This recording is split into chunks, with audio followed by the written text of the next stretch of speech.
Manx Radio's Countryside is brought to you by NFU Mutual. Hello and welcome to Countryside here on Manx Radio. I'm Simon Clark. And I'm Kirree. On Sunday I went along to Ballown Farm in Ballasalla, where I caught up with the organiser and judge of the Ploughing Match on the day, Alan Skillicorn. I popped along to find out how things were going ahead of this week's Young Farmers annual concert, and also I popped along to the Ramsey Farmers Market.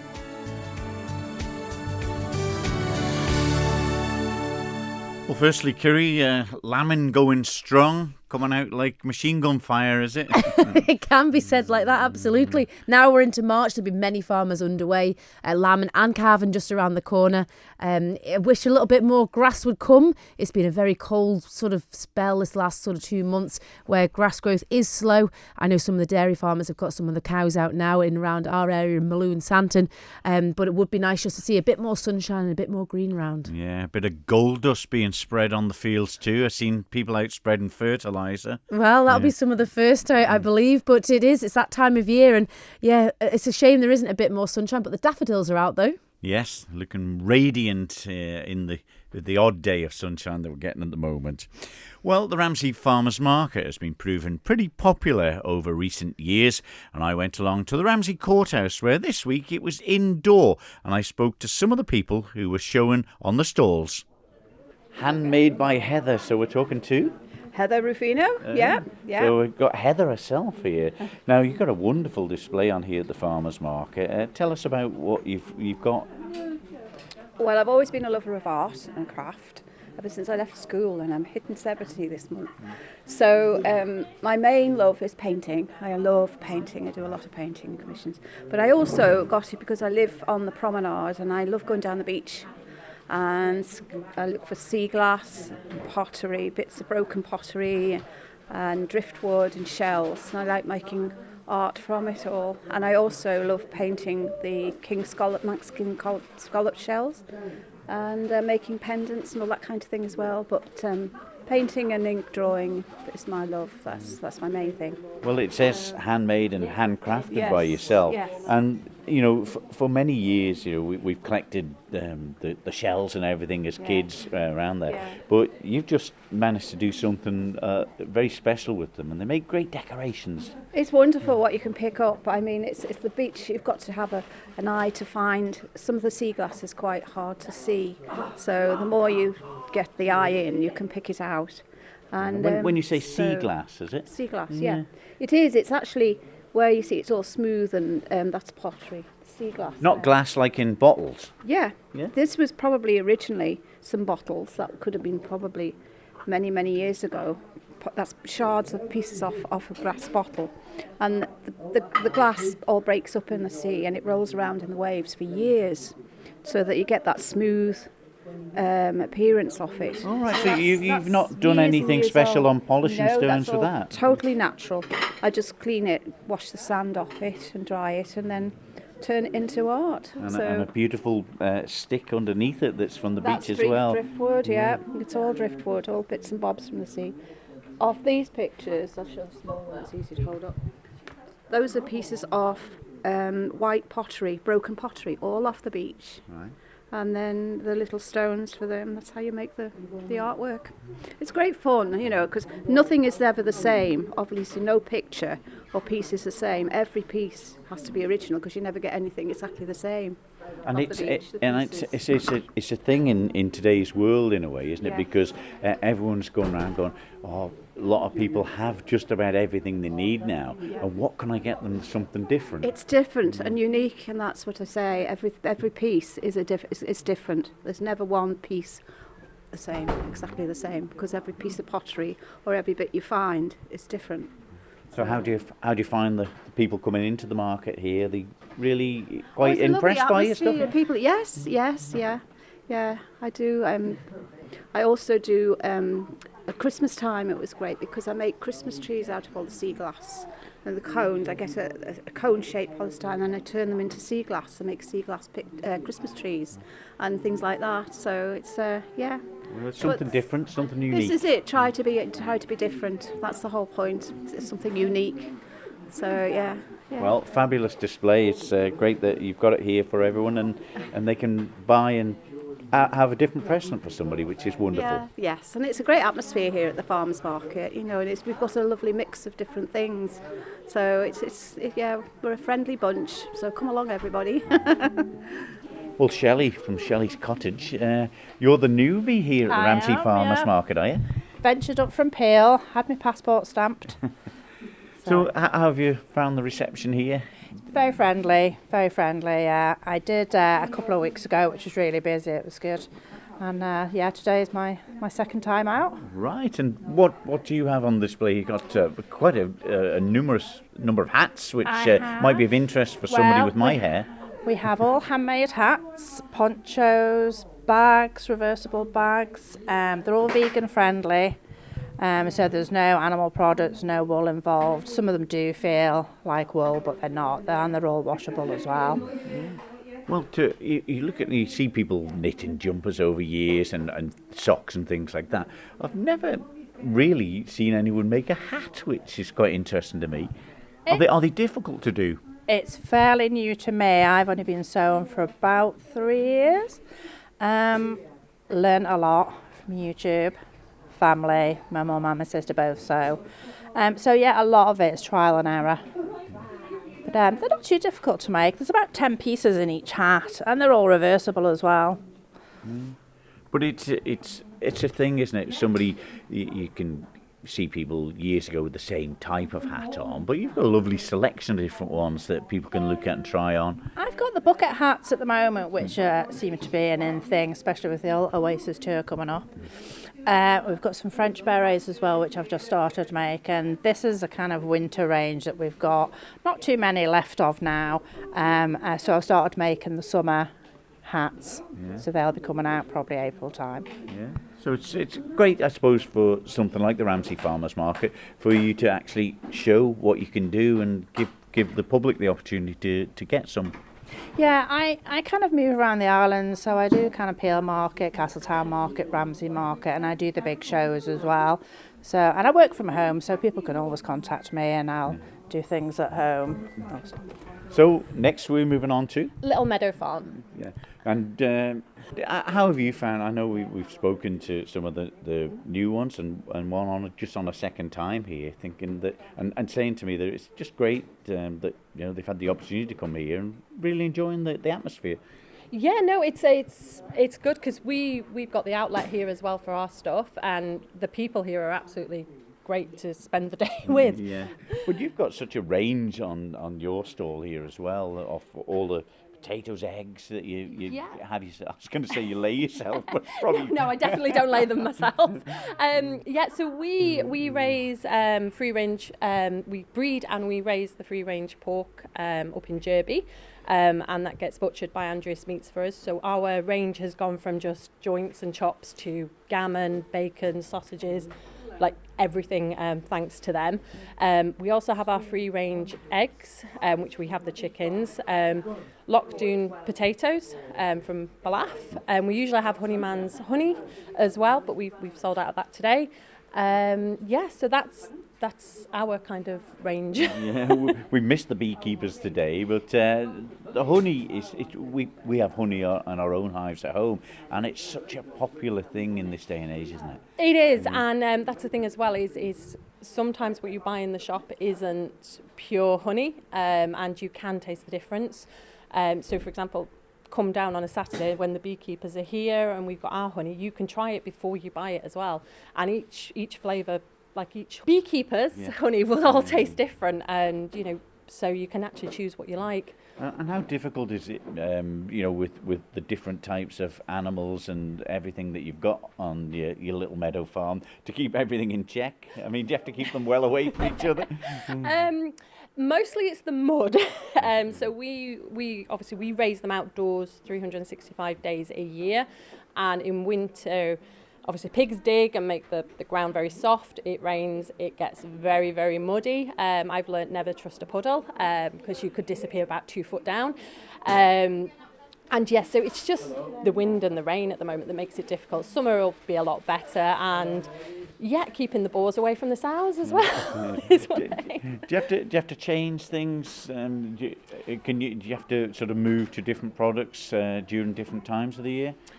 No, because we basically we don't mass produce our pigs. We raise, so for example, 4 in at a time, and that could last us a couple of months because we freeze it straight away from when we pick it up from Andreas Meats, or they freeze it for us, some of it as well. And we've got 3 months to sell that. And we slow grow our pigs as well, so it's not like ram food down the throat and get them to market as quick as possible. It's, they get to enjoy digging around and having a bit of a life first. But it's great that you come into Ramsey here and meet the general public, and then you're going home for the rest of the week out in the relatively peace and quiet with pigs and chickens and things out at Kirree. Well, among having 2 young children and helping my husband with his business and paperwork, so farming isn't very quiet either. It's actually, like this morning I was up at 4:30 to go and do the animals before coming here. So it's a long slog, and when it's raining you end up within 5 minutes of being out, you're soaked wet through. So, but you still enjoy it when you get here? I do, yes. I do enjoy coming here and meeting the customers, and getting the feedback on the pork and things like that. It's great, and I do enjoy it. It makes me leave on a high. It makes it worth it. There we are, Little Meadow Farm in Kirree, Shelley there, and also Heather with all of them seashells and crafts that she makes homemade from just bits she finds on the beach. And incredible, the way the glass stands out on some of them art things, just scrap from the beach, Beach buddies will be happy. He will be indeed. Yeah. But isn't it just fantastic? It's all at our fingertips. We're so lucky here on this island that we can all get out and enjoy the countryside. And there she is making something out of a hobby. Yeah, and of course Shelley there making the hats, and Downton there with the Little Meadow Farm with the homegrown, the meat and everything they've got from their pigs and the chickens. It's just shows you what we can do, doesn't it? It does indeed. But of course, farm work goes on. We talk about the animals at the moment, but the ground's got to be prepared, and some of them are still showing their skills and art at the ploughing, Kirree. They are indeed, and on Sunday there it was great to catch up with some of the boys down at Ballown Farm in Ballasalla. I caught up with the organiser of the Mannin Association Ploughing, Alan Skillicorn, who was also the judge on the day. Well, Alan Skillicorn, we're down here at Ballown. It's dry overhead, which makes a bit of a change. A good turnout for the Mannin Ploughing Match though. Yes, it is. Mannin Ploughing Match has been going sort of since, that I know of, since 1969, and at one time we used to have 18 to sort of 20 people in competitors, but we're getting down to sort of 8 to 10 people now, ploughing match competitors. So we could do with getting some younger members to come, like the Southern Young Farmers last week. There was 4 young farmers, and they were actually getting help by 4 experts, which is a good thing. I like a shadow and sort of bringing them on a little bit to have a go on their own eventually, I suppose. Yes, that's the thing. And also we've got another problem. We can't find judges, because judges, it's hard to say this. Well, I suppose they're in the competition, so aren't they? Yeah, and it's hard to say this, but a lot of them have died over the years, and we've sort of not replaced. And the young people, we've got to try and train some younger people to do the judging as well. So, because the judging, that's your job here today, Alan, along with organising it. We're just watching Stiennett coming up and down the field here. What would you be looking for as he's making his mark in the ground? We're looking. At the present time, he's just doing the bye, which is the opening. First of all, he does the splits. So when you put it all back together, all the soil has been turned over. But then he's got to make it so it's level with the rest of the ploughing. So that can't be easy, especially when the field's quite rolling. What's the land like here today? Ballown is known to be a fairly good farm. Yes, today it's probably one of the best farms, but we got a problem here. Just at the beginning where they start, it's quite heavy, and it's actual sinking in the ground. And when it gets out in the middle, it's a bit lighter, and you can just see where it's a bit wavy through the thing. So is that down to the ploughman then to sort of keep his plough right, is it? Yes, that's it, yeah. Another tractor going past. The Massey Ferguson seems to be a popular tractor, or the International. Yes, it is, isn't it? No, it's always good to see. But like you were saying, the Southern Young Farmers, they're getting on with a few young ones trying to get it back into it. How hard is it to get a couple of fields? Do you have a bit of a practice on with them? It's a struggle getting fields because of this agri-environment scheme with farmers. We're not allowed to plough stubbles. Why? Because farmers get paid for leaving winter stubbles for birds and all. There's a lot changing in the world, Alan, with the agri-environmental schemes that DEFRA is bringing into play. We have to sort of adapt and change and get a balance, but it's quite hard sometimes. Yes, well, to me, this is probably education for even the general public and the farming side. So if we could get some dispensation to sort of go from it's December, it's early December probably to help the plough matches. So. Yeah. And how important is ploughing in the day-to-day life of farming? Well, all my life ploughing has been very essential, but we're getting to this min-till and all sorts of carbon, but something I don't like. Going back to your days doing the ploughing, Alan, how did you ever get involved? I work for a guy called Owen Gallen, which is in 1969, 68, 69 I got involved, and with Billy Cleland, Johnny Dobson, which should be here today, but he's part of the team, but he's just had a major accident, and he's home now. When I was involved with the Mannin, it was we started Ballamona at 69, and then I become farm manager at Ballamona, and we had them for sort of since from 71 through till 89. There was plough matches there that I know of. So. And did you take part as a young lad, teenager, yes. and getting involved with it all? I was involved with Ronnie Kane at the time. Ronnie Kane, he was my sort of mentor, so yeah. And there's some good people here today, still battling at it. They'll have been involved for decades, some of the older competitors. Oh yeah, you got like Jim Kane here. I'm not going to say how long he's been involved. But ever the enthusiast, isn't it? He's there looking up and down all of the other lads and ladies' work and just putting an eye over it. Some of them have gone for a bit of tea now, haven't they? You got Mickey Crane down there. He must be well in his 80s, so ploughing. So fantastic. And the different styles of ploughing, Alan. We've got the normal tractor ploughing. We used to see horses one time and a bit of Manx style. Is that still involved with it? Horses have, I can remember 9 or 10 sets of horses ploughing, but they just seem to have, I don't know. Because the corporation used to supply quite a few horses. Now I don't know what's happened there. It'd be nice to see them back again, though, wouldn't it? It would. They're fantastic big beasts. There used to be a lot of Manx style as well, but Ronnie Fairbairn he's still ploughing, but he doesn't. You might not have ventured down this far no, today. No, too far today. Yeah. All the way down south. But it's lovely to see it. The time and the effort that the boys put into that for the demonstration days, like the ploughing matches, but also how important it was to get them seed beds. I know Ronnie's always spoke so well about getting a good grass field, get the seed in, and have a smooth field. The old Manx style, you see, all they used to do when it was ploughed, all they used to do used to sow the grain with a fiddle, and then used to sort of just put a set of harrows over it, and then sort of that was it, finished, and roll it. Well, this is it. Some of these big tractors now, we were not seeing any of the sort of more modern tractor here today at Ballown, but they're so big, aren't they? They're so big and heavy, and it must be so different going over the land with them. The big tractors, you've got 4 or 5 footer reversible ploughs now, and these matches we've only got two footers. But it looks a good job done, though, doesn't it? Some excellent work done here today. So yeah. And you've got the job of judging it. So how long will it take you to get through the rest of the day? It's only sort of dinner time here now on the Sunday. They don't finish till 3 o'clock, so we mark them as we go along, as we get so much done, and then we'll be finished at sort of 20 past 3. And can there be much scores between them? Can it be a real tight day? Of course. Most of it is really tight. It's down to 1 or 2 points at the most. Wow, goodness me. Yeah. And I know, obviously, on the Isle of Man, as far as judging goes, you sort of know all the ploughmen. You've ploughed with them, you ploughed against them, and now you're having to judge them. Can there be favouritism? No. No favouritism. No.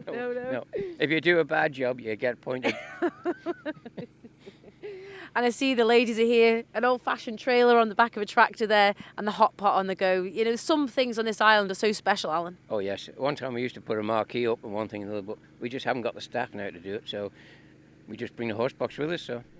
There we go. That was organiser of the Mannin Association Ploughing, Alan Skillicorn, who was also the judge on the day. Yeah, and it's sad that it's difficult to encourage some of the younger ones in. I think good luck with trying to get money for that sort of thing, the way things are. But it's this is it. It's an important part of agriculture. To get a good seed bed, to get a lovely crop of grass or whatever they're planting corn.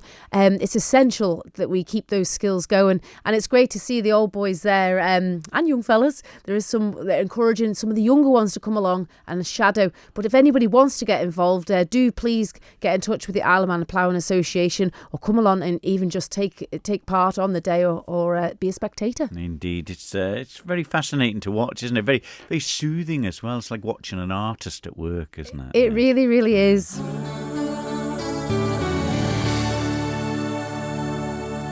You're listening to Countryside here on Manx Radio with Kirree Kermode and myself, Simon Clark.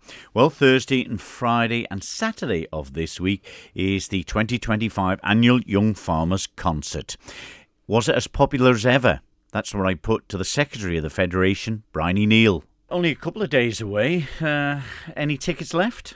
Yes, I believe there's, a tiny handful left for the Thursday and Friday night. Saturday is pretty much sold out. I had some left over for sponsors, so I put them back up for sale, but they've pretty much gone. So, yeah, if you need tickets, grab them quickly. Yeah, and of course it's a busy time anyway for you as Secretary of the Federation, but particularly the week before the concert, because each night each club gets the chance to go to the Gaiety for the dress rehearsals and set some sort of some sort of setup for the nights. Yeah, they have a go. So last night Easton were in first. We always start on the Sunday with dress rehearsals, and it's 5:30 till 10 p.m. So it's a long night for them, but you'll be surprised how much they need it just to get as many run-throughs done as possible with the outfit changes, getting props on and off stage, getting the music and lighting sorted. So the Gaiety staff are really good to accommodate us, but it's a big week, and obviously myself and Michael, the chairman, have to go down to everyone's dress rehearsals, so we're there for a full week. Yes, we know the place quite well. But the strange thing is, I mean, everyone has their own little places where they're doing the rehearsals, they're practicing for the dancers. When you get to the big stage, the Gaiety, it's so different, isn't it? It seems to be so much space, but when you're trying to get sort of handmade props that are stuck together with bits of glue and binder string. Yeah, absolutely. It fills up backstage quick, and we have, there'll be just over 200 people backstage. So we are squashed in, and like you say, with the props and things, luckily we have Glenn Lease kindly lets us borrow one of his wagons, which we park outside for additional prop storage, because otherwise you just won't be able to move back there. But yeah, it can be quite daunting, but it's always great to see like new members come to the Gaiety for their dress rehearsal for the first time ever, and they're like mesmerised by it. So it is fun, and you get that buzz starting. Yeah, and of course the judges are in place for each of the various nights. How are they looking forward to it? Yeah, I think so. I've had a few phone calls, questions asking what they need to do, but luckily we've got our judge coordinator and timekeeper, Ed Clegg, looking after them. So he'll give them all the rules and regs, which is amazing because it takes a big, amount of work off our shoulders. He does a lot for us, so we'd be lost without him. Yeah, and it gets videoed as well. And it's always a big thing for the young farmers after the concert, and it's all settled down and they've recovered. Probably take them a week or so to recover from it. They can get the chance to watch themselves on the video, which is great, and it's something that's gone on for many years too. Yeah, it has. We're fortunate enough to have Johnny Masson. He's always filmed the concert and makes the DVDs himself at home. So if you wanted something going back 20 odd years, he'd be able to dig it out for you and have a look, which is always good for clubs if they're like trying to find material or inspiration from years gone by. And then we also have James Tregellis from Big Sky Films, who films it for us and puts the link on YouTube, so you can just purchase that through your club, and it's great. It'd be great to see if they can put our ones into colour for this from when we were back in it. Dust them off. But all in all, it's a massive undertaking, isn't it, every year for everyone involved, plus the Gaiety. And of course, after the Saturday night, I think it's the Douglas Choral Union, is it? One of the they're theatre in groups. straight. Oh, Manx Operatic, Yeah, I think they're sorry. in straight away. Manx Opera straight in on the Sunday to start for their show. So yeah, everything gets shipped away on the Saturday night in the cattle wagons or whatever everyone can get it into, just to get it out of the way. But yeah, it's a big team effort as always for each club, and then everyone chips in to help each other as well, whether you're in the same club or not. So it's great. It's a very exciting time, but yeah, very busy. Bryony Neal, Secretary of the Isle of Man Young Farmers, and good luck to everybody taking part. I'm sure it's going to attract a good audience, and they'll be going home smiling at the end of that. They certainly will be. Lots of pots of paint out, lots of darning getting done, and some fabulous costumes being made this week. Indeed. All hands to the deck. If you have anything for Countryside, please let Kirree Kermode or myself, Simon Clark, know. Leave a message here at Manx Radio, or you can send an email to us, countryside@manxradio.com. And many of the interviews, obviously, we have to shorten a little bit to fit in to the programme slots. But if you download the podcast, which is on Manx Radio's website, you can listen for free and hear a lot of the interviews in a fuller version. So until next week at 5:30 from me, Simon Clark. And me, Kirree Kermode. We'll see you then. Bye-bye. Bye-bye.